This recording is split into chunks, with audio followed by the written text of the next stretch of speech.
La peste negra fue una peste bubónica, causada por una bacteria llamada Yersinia pestis, que devastó Europa alcanzando su punto máximo entre 1347 y 1351, con un recuento de muertes de entre 75 y 200 millones de personas. Es la pandemia más mortal registrada en la historia de la humanidad. El estallido de la peste bubónica en Europa fue un acontecimiento clave en su historia. Provocaría varios cambios en la vida social, económica y política de la época. El recuerdo perduraría en la conciencia social y daría lugar al arte y la literatura sobre las condiciones y la vida de aquellos tiempos. La causa de la peste negra no se conocía entonces y seguiría siendo un enigma durante varios siglos. Además, no terminó en el siglo XIV y seguiría golpeando a Europa de vez en cuando hasta el siglo XVII. La enfermedad no se llamó peste negra en su época. Los escritores contemporáneos de la peste en Europa describían la enfermedad en latín como pestis o pestilentia, pestilencia, epidemia, epidemia y mortalitas, mortalidad. Aunque la asociación de la muerte con el color negro era antigua, la peste pandémica de 1347 no se denominaba específicamente negra en los siglos XIV o XV en ninguna lengua europea. Los escritores e historiadores daneses y suecos empezaron a popularizar el término en los siglos XVI y XVII, desde donde se trasladó a otras lenguas durante muchos años. Hubo una plaga de peste anterior.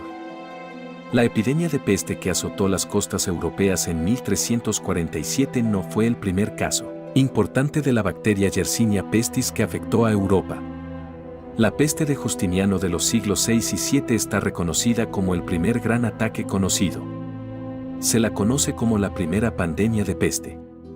La peste de Justiniano afectó al Imperio Bizantino, al Imperio Sasánida y a las ciudades portuarias del Mediterráneo. Las descripciones históricas señalan que esta plaga acabó con el 40% de la población de la capital bizantina, Constantinopla. Los estudios modernos estiman que pudo haber matado a casi el 50% de la población europea hasta que finalmente desapareció en el año 700 de la era cristiana. Posteriormente a la peste negra siguió habiendo brotes, aunque no fueron tan devastadores. Eso sí, siguieron matando a entre el 10 y el 20% de la población con cada reaparición. Una nueva cepa de la bacteria volvería a atacar en 1855 en Yunnan, China, y se denominaría tercera pandemia de peste. Este episodio de la peste bubónica se extendió a todos los continentes habitados, aunque se limitaría en gran medida a Asia. Provocaría más de 12 millones de muertes en India y China, con unos 10 millones de muertos solo en India.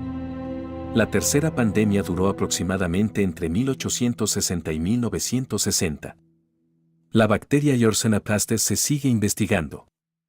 El bacteriólogo francés suizo Alexandre Yersin descubrió el agente causante de la peste negra en 1894, mientras estudiaba el brote de peste en Hong Kong. La bacteria recibió el nombre de Yersinia pestis en honor a Yersin, y posteriormente se descubrió que era la causa de la peste de Justiniano. La investigación sobre la Yersinia pestis continúa arrojando algunos hallazgos interesantes. En 2010, genetistas médicos dirigidos por Mark Ackman llegaron a la conclusión de que los 3 brotes de peste tuvieron su origen en China o sus alrededores. En 2011, un equipo de 16 investigadores del Instituto Max Planck secuenció y reconstruyó el antiguo genoma de la Yersinia pestis a partir de las víctimas de la peste negra del cementerio de East Smithfield, en Londres.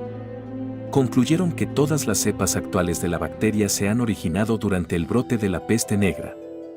En 2018, otro equipo de investigadores del mismo instituto recuperó el genoma más antiguo conocido de Yersinia pestis, que data de hace 3.800 años. Esta cepa se recuperó en un enterramiento de la Edad de Bronce tardía en Rusia, a partir de los esqueletos de 2 individuos portadores de la enfermedad. Se afirma que es el antecesor de la peste de Justiniano, de la peste negra y de la tercera pandemia. Las sectas flagelantes ganaron miembros en la época. Las sectas flagelantes surgieron en el norte de Italia a mediados del siglo XIII, pero fue durante la epidemia de peste negra cuando brotaron por toda Europa. Estos grupos católicos radicales veían la enfermedad como un castigo de Dios y realizaban el acto de autoflagelación como expiación de sus pecados. Estos grupos, que contaban con entre 200 y 1.000 miembros, viajaban de ciudad en ciudad, donde formaban grandes círculos y se flagelaban con látigos de una manera tan dolorosa como enormemente cicatrizante. Al castigarse con tanta saña y abiertamente, los flagelantes buscaban purificarse.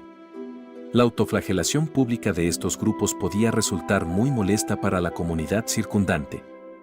Por ello, las autoridades solían reprimirlos. Los médicos de la peste con sus máscaras en forma de pico podían verse por toda Europa. Con sus típicas túnicas largas y oscuras, guantes y sombreros, junto con sus singulares máscaras con forma de pico, no se parecían a nadie en la sociedad medieval. Las máscaras de pico largo que se rellenaban con artículos aromáticos. Estas máscaras estaban diseñadas para protegerles del aire viciado, que, según la ya obsoleta teoría miasmática de la enfermedad, se consideraba la causa de la infección. En tiempos de epidemia, estos médicos eran contratados específicamente por las ciudades donde la peste se había instalado. Trataban tanto a los ricos como a los pobres y eran pagados por las autoridades de la ciudad. Sin embargo, estos médicos, al igual que sus trajes, eran extremadamente limitados en su eficacia, y a menudo propagaban accidentalmente la peste en lugar de tratarla. La iconografía de la muerte negra llevó a la creación de la parca. El concepto de la muerte negra o ángel de la muerte estaba firmemente arraigado en la cultura europea de la Edad Media. Sin embargo, la morbosidad, el miedo y el sufrimiento a los que se enfrentó la peste bubónica cambiaron la forma en que una persona media veía la muerte. Cuando la enfermedad y la muerte se convirtieron en una cruda realidad durante la epidemia de peste, la muerte se convirtió en un tema común en el arte. La danse macabre o la danza de la muerte se convirtió en un motivo común en las obras de arte durante y después de la peste negra en Europa. Representaba a hombres y mujeres de todos los rangos sociales bailando con figuras esqueléticas que representaban la muerte. El primer caso formal de cuarentena. Mientras la peste negra causaba estragos en Europa, había impotencia y falta de métodos científicos o de otro tipo para entender la enfermedad. Sin embargo, se entendía que la peste tenía algo que ver con la proximidad y que era una infección contagiosa. Un acontecimiento interesante tuvo lugar en Venecia, cuando algunos funcionarios con visión de futuro a cargo de la ciudad portuaria de Ragusa decidieron mantener aislados a los marineros recién llegados hasta que pudieran demostrar que no estaban enfermos. Esto se denominó Trentino, 30 días, en la legislación veneciana y exigía que los marineros permanecieran en el barco durante 30 días. Con el tiempo, el periodo de aislamiento forzoso se incrementó a 40 días o un cuarantino, lo que se convirtió en el origen de la palabra cuarentena y el comienzo de su práctica en el mundo occidental. La peste negra fue vista como un castigo de Dios. La falta de comprensión de la peste negra y el predominio de un fuerte sentimiento religioso en la Europa medieval les llevó a dar explicaciones religiosas.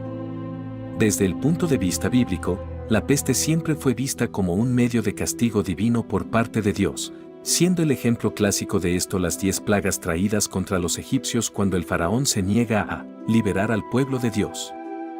Así, muchos creían que la epidemia era una especie de castigo divino por los pecados de la sociedad como la lujuria, la avaricia, la blasfemia, el orgullo, la envidia y la herejía. Estas creencias y teorías estaban muy extendidas y resultaron perjudiciales para algunos. Los herejes, los leprosos, los extranjeros y los judíos pronto se convirtieron en objetivos y fueron asesinados en gran número. Gracias por llegar hasta aquí. Esperamos que te haya gustado el video. Si es así, haznoslo saber en la caja de comentarios y déjanos tu like. Nos vemos en el siguiente video.